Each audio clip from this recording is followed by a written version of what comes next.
நெலிஸ் kitchen நேயர்களுக்கு வணக்கம். இன்னைக்கு திருநெல்வேலி ஸ்டைல் புளித்தண்ணி எப்படி செய்யறதுன்னு பார்க்க போறோம். இது ஒரு கிண்ணம் வச்சாலே போதும், நிறைய சாப்பிடலாம்.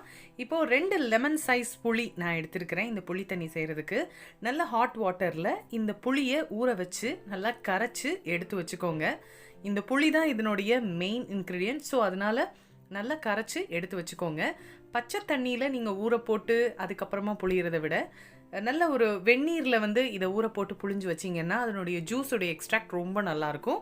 சீக்கிரமாகவும் வேலை முடிஞ்சிடும். அடுத்ததாக நல்லெண்ணெய் ஆட் பண்ணியிருக்கிறேன். ஒரு 4 டேபிள் ஸ்பூன் நல்லெண்ணெயில் கொஞ்சமாக கடுகு உளுத்தம்பருப்பு நம்ம சேர்க்க போகிறோம். இந்த கடுகு நல்லா பொரியணும். பொரிஞ்சதுக்கு அப்புறமா இதில் கொஞ்சமாக வெந்தயம் சேர்க்க போகிறோம். இது ஒரு 1/2 டீஸ்பூன் இருக்கலாம். அடுத்ததாக இதில் கொஞ்சமாக ஒரு குத்துப்பருப்புன்னு சொல்லுவாங்கல்ல, அது உடைச்ச உளுந்து வெள்ளை கலர் அது சேர்த்தாச்சு. அடுத்ததாக ரெட் சில்லிஸ் ஒரு 10 ரெட் சில்லிஸ், காஞ்ச மிளகா ஒரு 10 எடுத்து போட்டிருக்கிறேன். அதே மாதிரி ஒரு கொத்து கருவேப்பிலை போட்டிருக்கிறேன். இதுதான் இதோடைய மெயின் காரம்.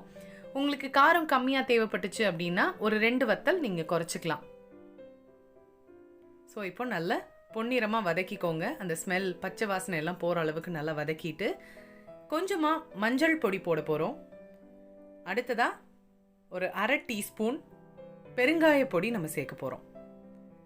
இதை சேர்த்துட்டு நல்லா வதக்கி விட்டுக்கோங்க. இதை எண்ணெயிலேயே நீங்கள் சேர்க்கும் போது தான் அதனுடைய பச்சை வாசனை தெரியாமல் இருக்கும். ஸோ இதையும் நல்லா வதக்கிட்டு அடுத்ததாக நம்ம எடுத்து வச்சிருக்கிற புளி தண்ணியை இதில் ஊற்ற போகிறோம். ஸோ பாருங்கள், நல்லா ஆவி பறக்க ஊற்றியாச்சு. இது ஒரு 10 நிமிஷம் கொதிக்கணும். கொஞ்சம் கெட்டியாகவும் அதே சமயம் ரொம்ப கெட்டியாயிடாமல் இந்த புளியோதரைக்கு வர மாதிரி இல்லாமல் பார்த்துக்கோங்க. தேவையான அளவு உப்பு போட்டுக்கலாம். இப்போ இதை நல்லா கலந்து விட்டுக்கோங்க. நான் சொன்ன மாதிரி ஒரு 10 நிமிஷம் இதை நல்லா கொதிக்க விடுங்க.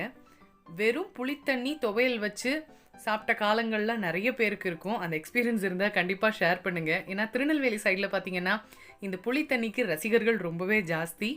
இந்த புளித்தண்ணியை நீங்கள் செஞ்சு பாருங்கள். இப்போ உப்பு இருக்கான்னு டேஸ்ட் பண்ணி பார்த்துக்கலாம். உப்பு உரப்பு கொஞ்சம் தூக்கலாகவே தான் இருக்குது. ஓகே, புளித்தண்ணி ரெடி ஆகிடுச்சு. இந்த புளித்தண்ணியை நீங்கள் உங்கள் வீட்டில் ட்ரை பண்ணிவிட்டு எப்படி இருந்தது அப்படின்னு சொல்லுங்கள். இவ்வளோ நேரம் இந்த வீடியோவை பார்த்ததுக்கு ரொம்ப நன்றி. கண்டிப்பாக கமெண்ட், லைக், சப்ஸ்கிரைப் பண்ணுங்கள். தேங்க்ஸ் ஃபார் வாட்சிங்.